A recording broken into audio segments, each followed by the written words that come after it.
Voilà, après ce très bel hommage à la jeunesse algérienne et à celles et ceux qui, en témoignant, ont pris des risques pour se raconter et raconter leur pays. On va prolonger le film avec mes invités.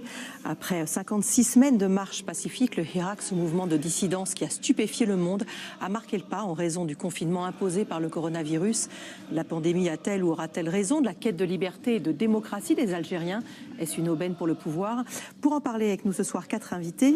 Moustapha Kessous, bonsoir. Bonsoir. Merci beaucoup d'être avec nous. Merci aussi d'avoir réalisé ce film extrêmement émouvant et intéressant. À vos côtés, Majid Zerouki, bonsoir. Bonsoir. Vous êtes journaliste au service international du Monde, spécialiste du Moyen-Orient et du Maghreb. Et puis par Skype avec nous en direct, Ania, bonsoir. Merci beaucoup, vous êtes en direct d'Alger. Vous avez participé longuement à ce documentaire et vous avez accepté de continuer à témoigner. Merci infiniment. Et puis également, toujours en direct d'Alger, Amel Boubaker, bonsoir. J'espère qu'on va vous... Bonsoir. Ah, parfait. Vous êtes sociologue, chercheuse à l'école des hautes études en sciences sociales. Moustapha Kessous, ce qui est tout à fait frappant dans les témoignages que vous avez recueillis, c'est que ces jeunes ont le sentiment, ils le disent très largement, qu'on leur vole leur jeunesse, mais en même temps, ils gardent un vrai amour et un amour, j'allais dire, viscéral pour leur pays, qui pourtant les maltraite. C'est très profond, hein. C'est lié aussi à l'histoire d'Algérie. Hein. C'est une succession de tragédies depuis la guerre de libération. Ce jeune pays a vraiment souffert et je pense que cet amour vient aussi de là, parce que la liberté, c'est quelque chose qui s'arrache. Donc lorsque les Algériens ont réussi à arracher leur liberté en 62, ce qu'ils vivent aujourd'hui, c'est un écho. L'impression qu'on leur a enlevé cette liberté, donc ils ont envie aussi de l'arracher. Parce que c'est vrai qu'ils sont, quand on voit la situation, ils sont tout près de Marseille, tout près de la France, et on a un peu l'impression qu'ils sont enfermés, quoi. Bah, on a 50 minutes de Marseille, on est dans un autre monde. Hein. Moi, ce qui m'a vraiment frappé, c'est ce sentiment d'étouffement. Ouais, hein. Beaucoup m'ont dit aussi on s'ennuie. Alors qu'ils ont 20 ans, ils ont vraiment cette soif de vie. C'est vraiment encore, c'est très profond. Hein. Ça déborde d'énergie. Ania, dès le premier jour du Hirak, vous étiez engagée très activement dans ce mouvement. Mais est-ce qu'avant ce premier jour, donc avant le 22 février, quitter l'Algérie, c'était quelque chose à laquelle vous aviez pensé ou pas? L'année précédente, le Hirak. Justement, en 2018, je ressentais un malaise social très pesant. Et j'ai commencé à... Je ne voyais pas de perspective d'avenir. J'ai commencé à penser à partir. C'est à partir de là où j'ai... Allez-y. J'ai compris que c'était grave parce que j'ai toujours été contre le fait de partir, justement. J'estimais que si on partait tous, il n'y aura aucun changement. C'était à nous de rester ici, d'essayer de changer les choses. Et quand j'ai commencé à penser à partir, c'est là où je me suis rendu compte que c'était très grave. Cette idée de partir, c'est vraiment venu au moment de l'annonce d'un possible 5e mandat du président Bouteflika? Un peu avant, c'était au cours de l'année. Et cette annonce, vous l'avez vécue comment, cette annonce du possible 5e mandat?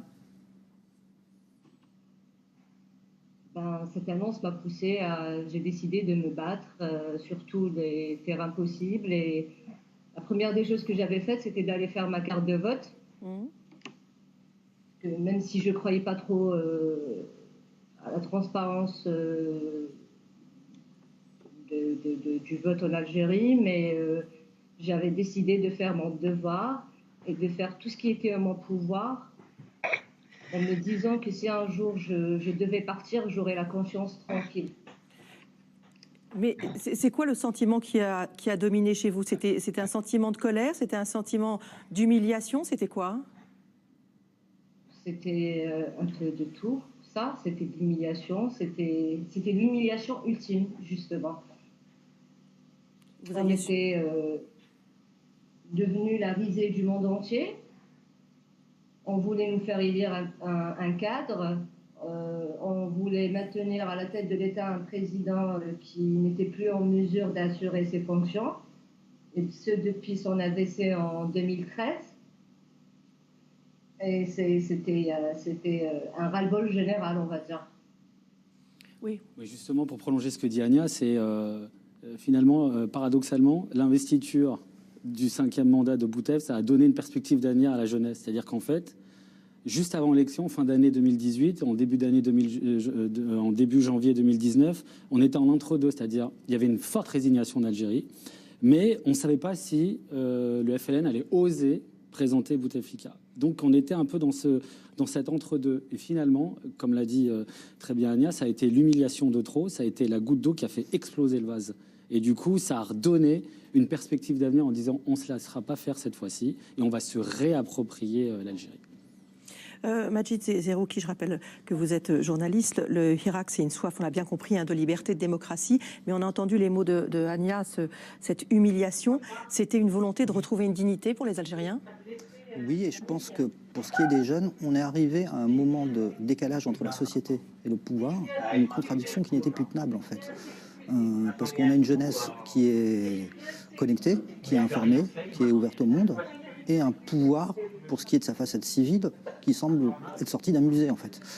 Et qui a un système de fonctionnement qui est hérité depuis l'indépendance, c'est-à-dire un fonctionnement vertical, autoritaire, une caste liée à l'appareil de sécurité qui cherche à contrôler tous les pans de la société, quitte à parfois laisser quelques libertés par-ci par-là pour quelques secteurs de la société quand ça l'arrange.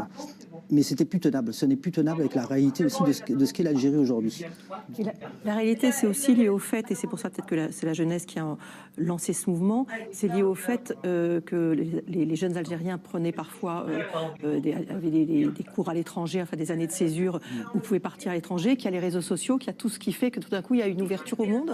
Oui, ça a indéniablement joué. Après, il ne faut pas oublier non plus que c'est aussi l'héritage de combats qui ont été ininterrompus de la société algérienne depuis le début, donc depuis contre l'État algérien tel qu'il s'est construit à partir de 1962-1963. Les résistances existent face à cet État autoritaire depuis le début de l'Algérie indépendante et elles n'ont jamais cessé.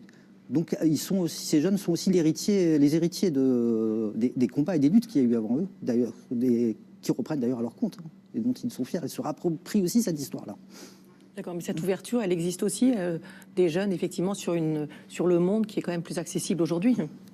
Le fait d'être connecté sur Instagram, par exemple, versus un pouvoir qui, pour certains, ont 4 fois l'âge de ces jeunes, et qui sont encore sous Windows 2 ou Windows 3. C'est un logiciel, c'est pas le même logiciel, on est en total décalage. L'arrivée de la 4G, par exemple, au milieu des années 2010, ça a aussi transformé la société algérienne, parce que finalement, avec les réseaux sociaux comme Messenger, tous les jeunes Algériens ont pu se connecter entre eux. Ils se sont aperçus que finalement que celui qui habite à Tindouf ressemble à celui qui est à El Oued, de Ouargla à Malrasset, à Naba, et que finalement les jeunes Algériens se ressemblent plus qu'ils pourraient être différents. C'est ça qui a permis aussi à ce mouvement de prendre de l'ampleur, parce qu'ils ont été très vite alertés par ce qui se passait dans leur rue, dans leur ville. Bien sûr, vous savez, il y a une expression qui est fausse en fait. On entend parfois dire que l'Algérie est la Corée du Nord. Et en fait, rien n'est moins faux en fait. Peut-être qu'une partie du pouvoir pense y habiter en Corée du Nord, ou en tout cas se comporte comme si on était en Corée du Nord, mais la société, absolument pas en fait. La société, comme on le dit, est ultra connectée. Et c'est pour ça que les policiers, lorsqu'ils arrêtent les jeunes, pour eux, ils veulent se focaliser sur leur compte Facebook, parce qu'ils pensent que s'ils ont un compte Facebook, ils vont pouvoir avoir tout un réseau, alors qu'ils ont envie d'être connectés entre eux. Amel Boubaker, on a bien vu quand même que les jeunes ont été l'avant-garde du mouvement, mais pour autant, on a l'impression qu'il n'y a pas eu du tout, durant tout ce mouvement, de conflit de génération ou de conflit de sexe. Vous m'entendez, Amel Boubaker? Allô, allô? Est-ce que vous m'entendez? On va voir, on va essayer de reprendre la ligne. L'un ou l'autre, il y a eu des conflits de génération, conflits de sexe durant ce mouvement? Il y a eu, bien sûr, il y a pu y avoir des frictions, notamment au début, parce qu'effectivement, on a aussi vu l'irruption dans l'espace public, une irruption massive de femmes. Oui.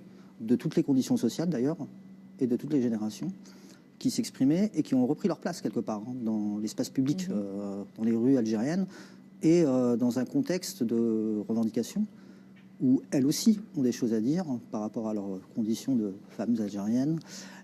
Et il y a pu y avoir des frictions c'est un mouvement en fait qui brasse toutes les sensibilités de la société. Donc il peut y avoir aussi une sensibilité conservatrice. Hein. Donc il y a pu y avoir des frictions au départ, mais qui se sont atténuées en fait, hein, au fur et à mesure. Ania, comment vous l'avez vécu d'être une femme jeune au milieu de ce conflit? Justement, de par mon expérience, moi je ne trouve pas qu'il y a eu des conflits de génération. Bien au contraire, c'est que cette génération a redonné de l'espoir à nos aînés. Donc à aucun moment je n'ai vécu un conflit générationnel au sein du Hirak. Et autant que femme, j'ai plus vécu ce soulèvement en tant que citoyenne.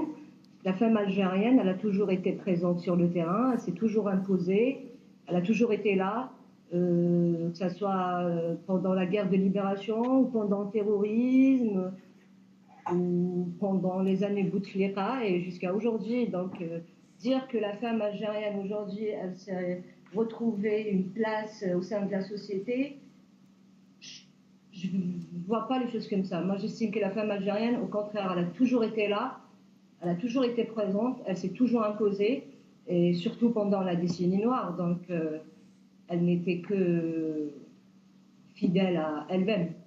Mais il y avait dans ces marches des femmes nettement plus âgées? Oui. Il y avait des vieilles dames qui ont même fait la guerre de libération. Je me rappelle un jour, ça m'a marqué. Il y avait une vieille qui était venue avec le drapeau de son mari qui a été assassiné pendant la guerre de libération. Et qui était encore là avec ce même drapeau pour demander l'indépendance de l'Algérie. Oui, c'est profond, hein, ce sentiment de vouloir vivre en liberté. Effectivement, il n'y a pas eu trop de friction. C'est vrai que la génération précédente était encore très traumatisée par la décennie noire. Et effectivement, souvent, ce que disaient, par exemple, les parents des jeunes, grands-parents, c'est qu'ils n'ont pas eu le courage de sortir comme eux l'ont fait. Voilà, d'une certaine manière, ils ont ouvert la voie, ils ont montré. Ils se sont totalement affranchis de la peur pour justement aller sur le bitume. Je pense que la visibilité des femmes, c'est aussi sur la réappropriation de l'espace public. Effectivement, les femmes ont toujours été présentes, mais je pense que dans l'espace public algérien, elles ont été là. Voilà, comme dit Ania, nous sommes des citoyennes à part entière. Amel Boubaker, vous m'entendez là à présent? Oui, je vous entends. Ouais. Vous êtes allé à la rencontre des Algériens dans ces marches. Vous avez rencontré tout type de profil?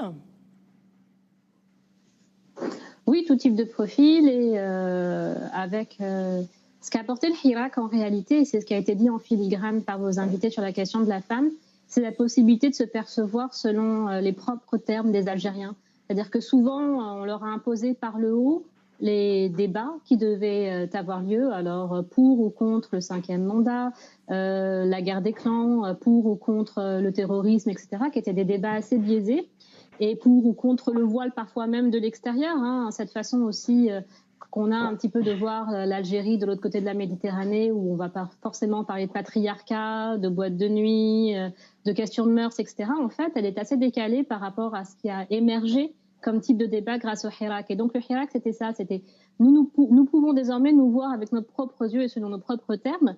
Et il y a une question qui s'est imposée au centre, c'est la question du pouvoir en fait. Le Hirak est un mouvement éminemment politique.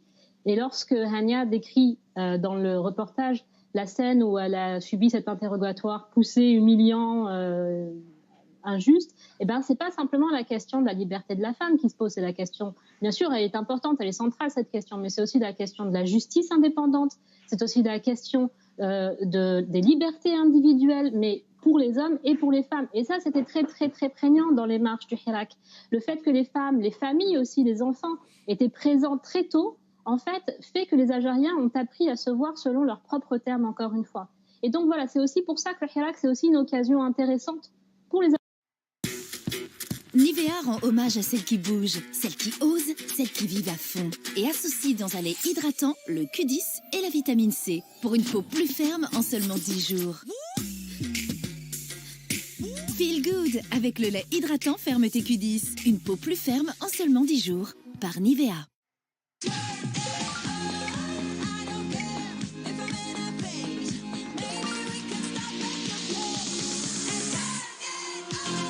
Passez à l'hybride avec la nouvelle Suzuki Ignis. Prenez l'initiative et découvrez le SUV ultra compact à partir de 99 € par mois. Était présent très tôt, en fait, fait que les Algériens ont appris à se voir selon leurs propres termes, encore une fois. Et donc voilà, c'est aussi pour ça que le Hirak, c'est aussi une occasion intéressante pour les Algériens de se repenser en tant que nation, mais aussi pour l'extérieur de recomprendre l'Algérie d'une nouvelle façon. Et pas juste comme ça avec les clichés qu'on a tendance à avoir d'une jeunesse arabe qui se réveille tout d'un coup. Non, comme l'a dit votre invité, il y a un héritage des luttes, il y a une identification, il n'y a pas eu de conflit de génération, au contraire, il y a eu le sentiment qu'il y a un relais qui a été passé. Et puis effectivement, il y a eu tout type de classes sociales qui se sont réunies. Et la question vraiment centrale que les unis, c'est la question de la réappropriation de l'État et de ses institutions. Il y a aussi eu des débats socio-économiques très importants. Les vieilles femmes dont parlait Hania qui étaient présentes, c'était des femmes vulnérables qui, elles aussi, sont venues dans le Hirak parce qu'elles ont ce sentiment de hugra vis-à-vis des institutions publiques, beaucoup plus que vis-à-vis du patriarcat. Donc, en fait, c'est important de ne pas dépolitiser le Hirak et de ne pas dépolitiser ce qui se passe aujourd'hui en Algérie, même si, de facto, à cause de la crise du coronavirus et du confinement, les gens n'investissent plus les rues. Mais le mouvement est toujours profondément politique. On va en reparler évidemment de ce qu'a changé le confinement. Majid Serrouki, 10 ans après le printemps arabe, l'Algérie s'est mise en mouvement, mais elle s'est mise en mouvement pacifiquement, ce qui est quand même inédit. C'est quand même un mouvement tout à fait rare pour ça. Malheureusement peut-être, mais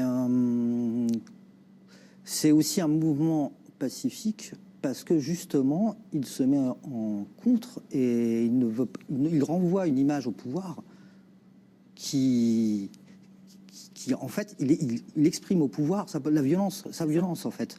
Et c'est d'abord effectivement il y a eu l'histoire tragique du pays qui a quand même beaucoup avancé à coups de chocs et de contre-chocs violents dans son histoire politique, que ce soit des coups d'État, des soulèvements réprimés, il y a eu la guerre civile. Donc il y a aussi, on sait en Algérie ce que coûte la violence, et où la violence peut entraîner un pays, et où elle peut entraîner la société. Et des générations ont connu cette violence-là, leurs enfants aussi, ou du moins on en a parlé, et puis c'est cette mémoire qui s'est transmise. Et puis surtout, c'est un mouvement qui cherche à construire un pays apaisé, en fait. Il n'y a aucune haine, y compris dans les slogans, même si les slogans peuvent avoir une violence symbolique contre le pouvoir qui est dénoncé contre le régime, il n'y a pas de violence physique exprimée par les manifestants. Il n'y a pas y compris de volonté de revanche. Effectivement, on en appelle à la justice, on veut que justice soit faite, y compris face aux phénomènes de corruption, face aux phénomènes de violences qui ont été exercées par l'appareil d'État, mais il n'y a pas de violence. Au contraire, on cherche plutôt à montrer à s'exprimer comme le pays qu'on veut construire dans l'avenir. Alors là, pour l'instant, on va en reparler, le confinement, effectivement, a un peu bloqué les choses, on va voir comment, mais avant cela, par le passé, comment le pouvoir arrivait à mettre fin aux manifestations sociales contre le régime? C'était quoi? C'était pas que de la violence, il y avait quoi? Il y avait des propositions, il y avait des promesses? C'était la carotte et le bâton. Alors il y avait quand même beaucoup de bâtons, quand même. Il faut se souvenir que sur les soulèvements précédents, je pense à un soulèvement qui a été particulièrement intense, qui est celui qui a touché la région Kabyle en 2001. 166 ou 168 jeunes sont tombés sous les balles de la gendarmerie. Donc le pouvoir a beaucoup réprimé. Le pouvoir a aussi... Et depuis d'ailleurs interdiction de manifester, bien sûr, depuis 2001. Les manifestations étaient interdites dans la capitale, puis ailleurs dans le pays, depuis 2001. En général, le pouvoir faisait en sorte que tout rassemblement soit tué dans l'œuf. Il y avait aussi ce qu'on pourrait appeler la carotte, mais c'est aussi une vision biaisée, c'est que le pouvoir a su, par exemple, l'une des réponses au printemps arabe a été des transferts sociaux massifs, notamment vers les fonctionnaires, sur les subventions de produits de première nécessité, pour essayer pour faire en sorte que le feu social ne couvre pas. Mais ça n'explique pas souvent. Il y a quand même une tradition de répression qui ne s'est jamais arrêtée. Amel Boubaker, c'est ça effectivement le système jusqu'à présent, c'était d'acheter la paix sociale? Alors cette question de la paix sociale, en fait, elle est très problématique parce que plus vous donnez, plus les gens en veulent. Et c'est un peu ce qui s'est passé, c'est-à-dire que même si effectivement il y a eu une redistribution d'argent, et à travers des circuits clientélistes et corrompus, il ne faut pas l'oublier quand même s'il y a un système de subvention important des produits de première nécessité, c'est quand même le clientélisme et la corruption qui ont été les circuits privilégiés de la redistribution. Eh bien en fait, ça ne suffit plus. Et ça n'a jamais suffi d'ailleurs, parce que les émeutes locales ne se sont jamais arrêtées. Les médecins algériens, par exemple, on le voit là encore aujourd'hui avec la manière dont le gouvernement gère la crise du Covid. Les médecins algériens pourraient très bien passer dans le privé comme le font certains, immigrer en France comme l'ont fait beaucoup ces dernières années. Mais il y en a qui continuent de résister dans le secteur public et qui veulent véritablement une revalorisation du service public et de l'hôpital public. Et ça, ce n'est pas des choses qui sont liées uniquement à la rente, c'est aussi des choses qui sont liées à la volonté justement de reconstruire les institutions et de refaire de l'espace public, des services de l'État, le lieu d'accueil du citoyen, de remettre le citoyen au centre des institutions. Et ça, ce sont un petit peu toutes ces frustrations, tous ces manquements, toutes ces limites justement à la logique de redistribution rentière qui ont préparé l'avènement du Hirak. Moustapha Kessous, quand on voit toutes ces personnes qui ont témoigné, d'abord bravo pour leur courage, parce qu'il y avait quand même des risques à être arrêtés, à être poursuivis par la justice. Ça a été très difficile à faire, ce film? Oui, ça n'a pas été évident à faire parce que faut beaucoup réfléchir avant de se lancer dans un tel projet en Algérie, parce que pour un journaliste, ça peut être compliqué, voire dangereux. Après, on a quand même une grande responsabilité aussi de ce qu'on met à l'antenne. Après, lors du tournage, la grande difficulté, c'était simplement de ne pas se faire repérer par la police. Et ça, c'est pas évident parce qu'il y a un maillage de policiers en civil qui est extrêmement impressionnant.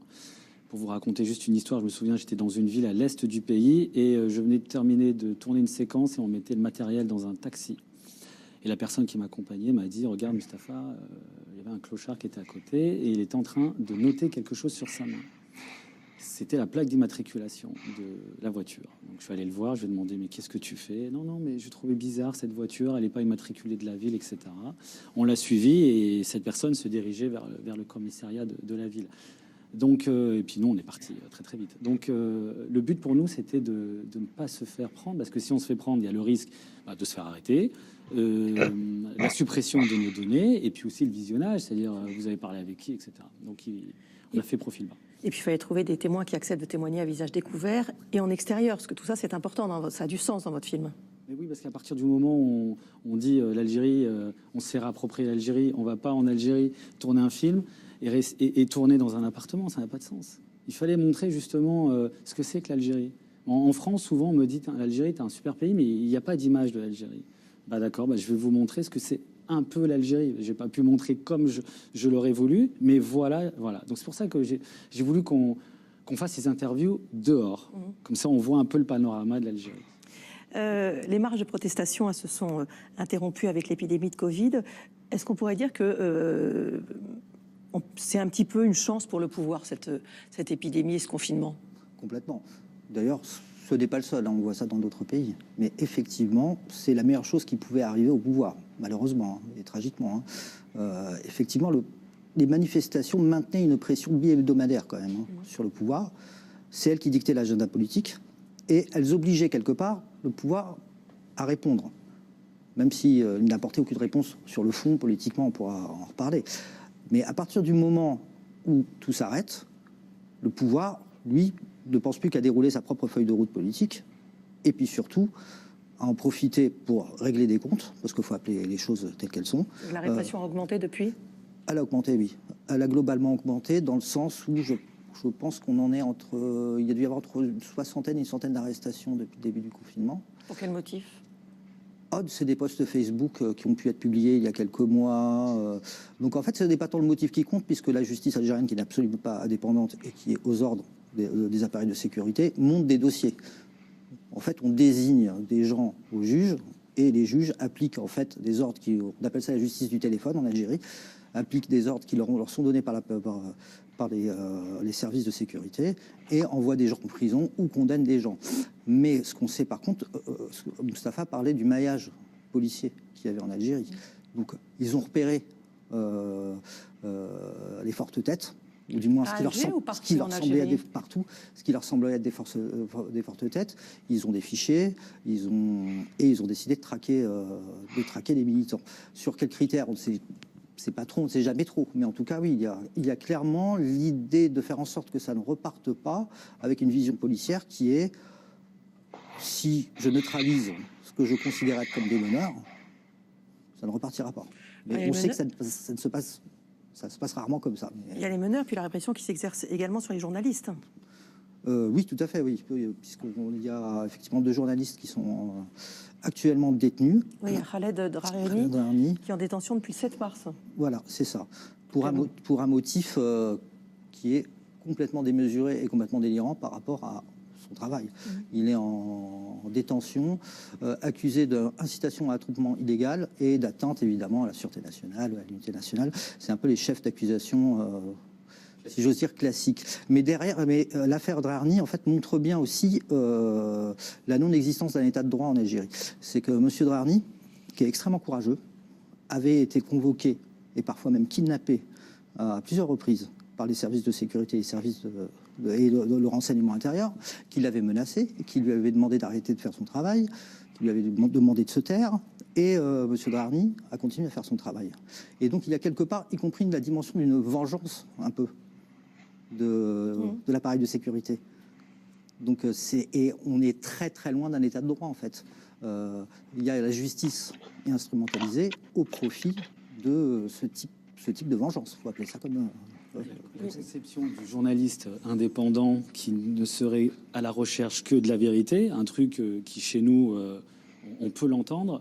En Algérie, c'est assez compliqué parce que généralement, on peut être suspecté. Et généralement, si vous êtes un journaliste et si vous êtes un journaliste étranger, il y a de fortes chances que vous appartenez au contre-espionnage. Non, parfois, on peut simplement être journaliste. Et c'est vrai que, franchement, il faut saluer le courage de nos confrères en Algérie qui, 2 fois par semaine, étaient présents. Et c'est vrai qu'il y a quand même beaucoup d'intimidation. Et tout est prévu dans le code pénal algérien pour que vous finissiez en prison. Atteinte à l'unité nationale, atteinte à corps constitué, atteinte à l'image du président de la République. Donc évidemment, c'est des choses qui vont se heurter par rapport aux écrits ou aux reportages de certains journalistes. Il suffit de dénoncer quelque chose et vous dites c'est une atteinte à l'unité nationale. Tous ces petits jeunes qui sont en prison, ils ont été accusés d'atteinte à l'unité nationale.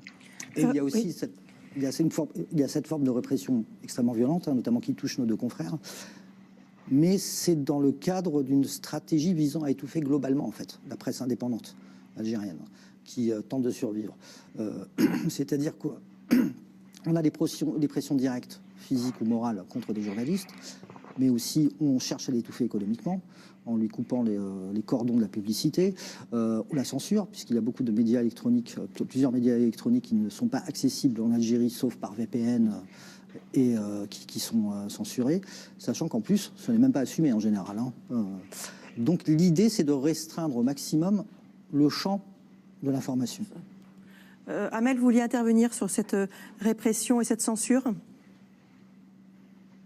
Oui, sur le cas Khaled Drareni, par exemple, on a justement expliqué comment il avait été prévenu et qu'il avait continué à couvrir les manifestations du Hirak. Et à travers cette question, et même pour tous les Algériens, y compris les anonymes qui sont arrêtés, et je dois le dire, depuis février 2019. La répression n'est pas nouvelle, elle n'a fait que s'intensifier et les kidnappings, en fait, n'ont fait que s'intensifier ces derniers mois. C'est la question de l'efficacité de la répression. Et quand on voit la manière dont les Algériens continuent de se mobiliser, les militants du Hirak, sur YouTube, sur les réseaux sociaux, la manière dont ils continuent à mener leurs débats, la manière dont certaines villes d'Algérie aussi, certaines populations ont repris les manifestations en dépit des risques de contagion, eh bien, on se rend compte que la répression ne fonctionne pas réellement, ou en tout cas, elle n'est pas capable aujourd'hui d'arrêter complètement tout débat, toute initiative vis-à-vis de Hirak. Bien sûr, les gens s'adaptent. La question de la solidarité, par exemple, en raison aussi de cette situation particulière de confinement, il y a beaucoup de foyers qui ont été durement frappés par le confinement et par aussi la crise économique dans laquelle se trouve l'Algérie aujourd'hui, eh bien effectivement, il y a beaucoup de militants du Hirak qui ont pris le relais aussi de ces initiatives de solidarité, et c'est une manière pour eux de continuer à être actifs. Mais ils ne le font pas de manière forcément avec défiance vis-à-vis du pouvoir. Ils le font aussi en travaillant avec les institutions, avec la bureaucratie, comme ils le peuvent lorsque justement il n'y a pas d'entrave bureaucratique. Et c'est bien là, en fait, l'intelligence de ce mouvement, l'intelligence politique des Algériens, c'est d'essayer de continuer et de s'adapter malgré tout. Donc, en résumé, oui, la répression existe, elle est tout à fait dommage. Enfin, il est dommage que l'on en arrive là, mais elle est en même temps complètement impuissante à arrêter la marche du mouvement. Oui, c'est une vision court-termiste, cette répression, parce que d'une certaine façon, elle le justifie, et le Hirak, elle valide toutes les raisons pour lesquelles les Algériens sont sortis, et elle nourrit aussi d'une certaine façon cette contestation. Donc c'est une vision vraiment court-termiste, parce qu'il est fort à parier qu'une fois que il y aura des confinements en Algérie, qu'ils vont reprendre la rue. Ça, c'est déjà, il y a quelques manifestations qui ont commencé à reprendre. Donc oui, ça justifie la raison d'être du Hirak, cette répression. Court-termiste, mais aussi dangereux. Aussi, parce que on est dans une phase de répression, mais qui s'accompagne aussi d'un blocage politique. C'est-à-dire que, contrairement à ce qu'avait annoncé M. Tebboune juste avant son élection, il n'a pas du tout tendu la main aux manifestants, il n'a pas tendu la main au mouvement. Donc, en fait, et c'est même pas le problème de M. Tebboune, c'est pas un problème de personne, en fait, parce que ce que montre bien le Hirak, ce qu'il a mis à nu, en fait, c'est le fonctionnement du système algérien tel qu'il fonctionne. Et son problème structurel, qui fait que c'est un État qui n'écoute pas sa société et qui ne répond pas à ses aspirations. Et le fait est, on parlait du pacifisme de ce mouvement qui a toujours été pacifique. Le fait de fermer systématiquement la porte au nez des manifestants et de la contestation, c'est aussi le message qui est quand même envoyé à ces jeunes qui se sont révoltés et manifestés pacifiquement. Le message est aussi de leur dire, vous pouvez vous révolter, on ne changera pas et les choses ne changeront pas. Et je pense que c'est très dangereux comme stratégie, pas forcément parce que ça engendrerait un chaos violent, mais ça peut engendrer aussi du désespoir, des désillusions, ça peut... on ne peut rien d'attendre de bon. Les phénomènes d'immigration clandestine de ces jeunes qui s'embarquent, qui prennent la mer sur des embarcations de fortune sont appelés à se généraliser face à de tels blocages. Pire, les forces vives du pays, les élites, les futures élites du pays peuvent de nouveau s'exiler comme on l'a vu pour les générations précédentes, et ce alors que l'Algérie est confrontée à des défis immenses, qu'ils soient économiques, climatiques, comme tout le monde, et le fait que le pays régresse alors que justement ces jeunes font tout pour que ce pays ne régresse pas et prouvent leur attachement à ce pays et l'envie d'y vivre et de s'y épanouir, c'est dramatique en fait. Le pouvoir magnifique de leur part, et c'est dramatique. C'est dramatique parce que le pouvoir ne les comprend pas. Et est-il capable de les comprendre? C'est la question qui se pose aujourd'hui. Ce n'est même plus une question de volonté, il y a même quelque part une forme de mépris. Voilà, de mépris et d'incompréhension sur le fond. Ania, vous voyez comment les choses après ce confinement? Moustapha disait déjà qu'il y a des débuts de reprise de certaines marches, mais vous pensez que ça va vraiment repartir comme c'était avant, que le mouvement va repartir? Le mouvement va repartir encore plus fort, parce que pour l'instant, à cause de la crise sanitaire, la situation est stagnée. Or que le pouvoir continue à prendre des lois encore plus répressives que jamais. C'est pas forcément la répression qui a augmenté, mais c'est maintenant il y a des lois il y a des lois répressives. Il y a des lois qui limite justifient ces actes répressifs. Et ça va pas suffire à démobiliser les Algériens pour vous? Pas du tout. À chaque fois qu'il y a une personne qui se fait embarquer, il y en aura 10 d'autres qui sortiront. Donc, si on pense qu'en continuant à réprimer, qu'on va pouvoir atténuer ce soulèvement populaire, parce que pour moi, j'estime que le Hirak n'est pas un mouvement, il n'a pas de leader, il n'a pas de tête pensante, c'est un soulèvement populaire qui est en train de mûrir et qui forcément, avec le temps, engendrera des mouvements politiques. Donc, pense qu'il faut juste être patient et on est plus centré sur ce qu'on doit faire nous, parce que ce système, tous les régimes ou tous les gouvernements qui sont succédés pendant l'indépendance n'ont jamais eu une réelle volonté de construire. Si tout ce qui les intéressait, c'était de s'accaparer des richesses en s'appuyant sur l'abus de pouvoir, sur le chantage, la corruption, l'injustice et la terreur. Parce que limite, pendant les 20 ans de règne de Bouteflika, c'était une paix sociale, c'était une terreur déguisée de paix sociale. Il y avait toujours le bourreau du terrorisme. Et du coup, il fallait attendre qu'il y ait une génération nouvelle qui n'a pas forcément vécu ces traumatismes, qui les a en elle, mais qui ne les a pas vécus, et qui soit ouverte sur le monde, et qui juste décide de prendre son destin en main. Amel Boubaker, oui. Amel Boubaker, pour vous aussi, ça va reprendre, mais le fait qu'il n'y ait pas effectivement de leader, que ça soit un mouvement collectif, c'est pas un problème? En fait, le problème, il n'est pas véritablement du côté du peuple, si je peux employer ce mot comme ça, un peu fourre-tout. Si on met cyniquement les Algériens de côté, on ne parle plus des Algériens et on se focalise sur les politiques qui sont menées, effectivement, il y a en ce moment toute une campagne de révision de la Constitution, de promulgation d'un nouveau code pénal avec la criminalisation des fake news, qui sont bien évidemment un arsenal juridique qui vise justement à museler la parole.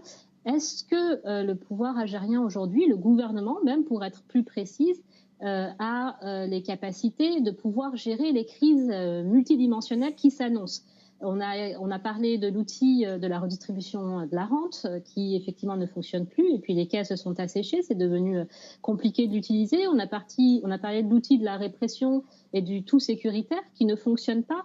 Aujourd'hui, il n'y a aucun horizon, il n'y a véritablement aucune feuille de route au sein du pouvoir algérien sur la capacité de gérer les crises. Il y a eu en Algérie ces dernières semaines une campagne avec le hashtag Oula Mezel, c'est-à-dire en français alors pas encore, et qui en fait raille les promesses de réforme du président et de son équipe qui promettaient par exemple de fixer le prix de la viande pendant le ramadan, et donc ce à quoi les Algériens sur Twitter et sur Facebook répondaient alors le prix de la viande, il est fixé ou pas encore? Il y avait par exemple aussi la manière de railler le fait qu'il y allait avoir des allocations redistribuées, alors ça a été fait ou pas encore? Et donc voilà, c'est un peu cette position d'ironie qu'a adopté le peuple algérien vis-à-vis du pouvoir, qui lui n'arrive pas à proposer quelque chose de concret. L'Algérie a une chance historique de pouvoir être amenée vers cette voie démocratique. Pendant un an, il y a tout son peuple qui lui a rappelé 2 fois par semaine que la solution était démocratique. Quand le peuple a dit « ah bah les généraux à la poubelle et l'Algérie aura son indépendance », certains dirigeants ont voulu croire que c'était malveillant et que le peuple était contre l'armée. Le peuple algérien, de ce que j'ai pu entendre, n'est pas contre son armée, bien au contraire, mais elle souhaite que l'armée ne dirige pas le pays, qu'elle soit démocratiquement libre. Et en Algérie, et c'est aussi quelque chose que je voulais simplement préciser, c'est que les Algériens ne veulent pas forcément, du moins cette jeunesse, vivre à l'occidental, en liberté. C'est pas ça qu'ils veulent. Ils veulent vivre comme ils veulent, selon leurs coutumes, leurs croyances, mais être libres en Algérie. Merci beaucoup à tous les deux d'être venus. Merci Ania, merci Amel Boubaker pour votre participation à cette émission et vraiment merci pour ce très beau film Algérie mon amour qu'on pourra revoir ainsi que le débat bien sûr sur notre site France TV. Passez une excellente fin de soirée sur France 5. Je vous donne rendez-vous mardi prochain pour un nouveau numéro du Monde en face. Bonsoir.